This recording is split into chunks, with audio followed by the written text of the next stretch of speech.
Hello HSC পরীক্ষার্থীবৃন্দ, আমার ভিডিওতে তোমাদের সকলকে স্বাগতম। তো যারা শর্ট সিলেবাসের আন্ডারে আসো, যেমন 2024 আর 25 সাল, তো তোমাদের কিন্তু এই প্যারাগ্রাফ আসে ইংলিশ দ্বিতীয় পত্রে 11 আর 12 নম্বরে প্যারাগ্রাফ আসে। তো এই ইংলিশ দ্বিতীয় পত্রের প্যারাগ্রাফের ক্ষেত্রে এখানে প্রথমে একটা প্যারাগ্রাফ আসে, একটা লিস্টিং, আরেকটা ডেসক্রিপশন, আরেকটা হলো এই comparison and contrast and cause and effect. তো এই দুইটার ক্ষেত্রে কিন্তু তোমাদের 15-30 মার্ক থাকে, এটা কিন্তু অনেক।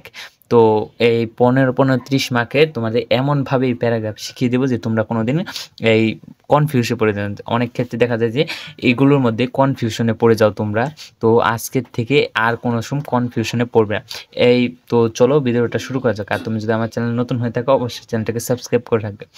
তো আগে বলে নিচ্ছি, ভিডিওটা ফুল দেখতে হবে, যদি না দেখো তাহলে কিন্তু বুঝবে না। তো ফার্স্টেই 11 নম্বরে আসে হলো রাইটিং প্যারাগ্রাফ, লিস্টিং আর একটা ডেসক্রিপশন, এই দুইটাই আছে। ওই সাইডে লেখাই থাকে এটা কিভাবে লিখতে হবে, লিস্টিং করে না ডেসক্রিপশন করে। তো সেটা লেখাই থাকে লিস্টিং বলতে বোঝাচ্ছে যে লিস্ট করে লেখাকে, এখানে একটা লিস্ট দেবে, তারপর এখানে একটা লিস্ট দিবে, তারপর এখানে একটা দেবে, মানে এবারে ছোটো ছোটো লিস্ট করে লিখবে। তো এটা যেমন এই অনেকটা রচনার মতো যে প্যারা প্যারা করে লেখো, তো মানে অনেকটা। তো এটাকে হলো লিস্টিং। লিস্টিংয়ের উদাহরণ যেমন এই আওয়ার ন্যাশনাল ফ্ল্যাগ, এটাকে লিস্টিং করে লিখতে বলছে, অর্থাৎ এটাকে প্যারা প্যারা করে লিখতে বলছে। তো এভাবে তোমরা প্যারা প্যারা করে এটাকে লিখে দিবে। তারপরে হলো ডেসক্রিপশন। ডেসক্রিপশন বলতে বোঝাচ্ছে হলো বিস্তারিত। তো তোমার এই যেমন ভিক্টোরি ডে এটাকে ডেসক্রিপশন করে লিখতে বলছে, মানে তোমাদের প্রশ্নে কিন্তু উল্লিখিত করে দেবে যে এটা লিস্টিং করে লিখতে হবে না ডেসক্রিপশন করে লিখতে হবে। যদি ভিক্টোরি ডে ডিসক্রিপশন করে লিখতে পারে তাহলে তোমরা সেটাকে একবারে শুধু বর্ণনা করে লিখে যাবে, সেটা কোনো প্যারা প্যারা দিতে হবে না। তো এভাবে তোমরা এই লিস্টিং আর ডেসক্রিপশন দেবে। এটার মধ্যে কিন্তু আছে দুইটা নিয়ম, একটা হলো লিস্টিং, একটা হলো ডেসক্রিপশন। তো এই দুইটা নিয়মের মধ্যেই কিন্তু এই দুটাই আজকে বুঝে গেলে। তো আশা করি আর কোনো সময় কনফিউশন হবে না। আরেকটা কথা, প্যারাগ্রাফ তোমরা কয় পৃষ্ঠার লিখবে? তোমরা প্যারাগ্রাফটা কিন্তু 3 পৃষ্ঠার লিখতে পারো, কারণ যখন 9-10 পরীক্ষা দিয়েছো তখন এটা মার্ক ছিল 10। তো 10 মার্কে কিন্তু তোমরা এটা দিয়েছো যে 2 পৃষ্ঠার। তো এখন তোমরা উচ্চতর শ্রেণীতে উঠেছো, তো তোমাদের অবশ্যই যদি 3 পৃষ্ঠায় দাও তবে ভালো, আরও বেশি দিলে তো ভালো, কিন্তু কমপক্ষে 3 পৃষ্ঠা দিও।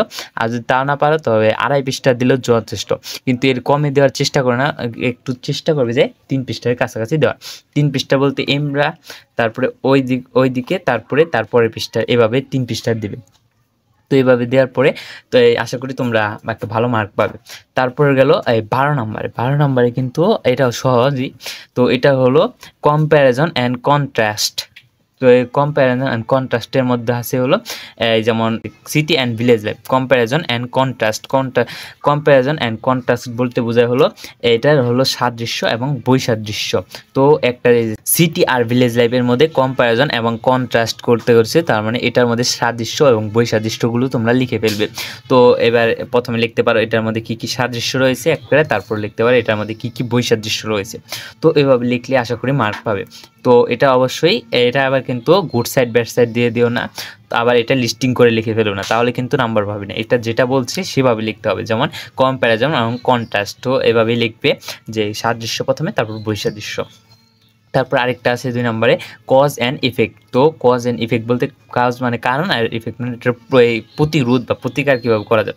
তো যেমন ক্লাইমেট চেঞ্জ আনলো, তো ক্লাইমেট চেঞ্জের ওখানে প্রশ্নে বলাই থাকবে, বলে দিলাম যে কজ এবং ইফেক্ট লেখো।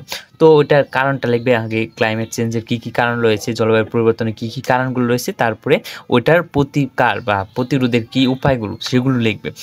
প্রথমে লিখবে কারণগুলো, 1.5 পৃষ্ঠা লিখতে পারো, তারপরে প্রতিরোধগুলো 1.5 পৃষ্ঠা লিখতে পারো। এভাবে কিন্তু তোমরা যদি এই প্যারাগ্রাফগুলো লেখো নাম্বারও ফুল পাবে, আর তোমরা কখনো আশা করি কনফিউশনে পড়বে না। লিস্টিং বলতে আবারও বুঝে দিচ্ছি যে লিস্টিং বলতে লিস্ট করে পড়াকে বোঝায়, যেমন লিস্ট করে লিখবে।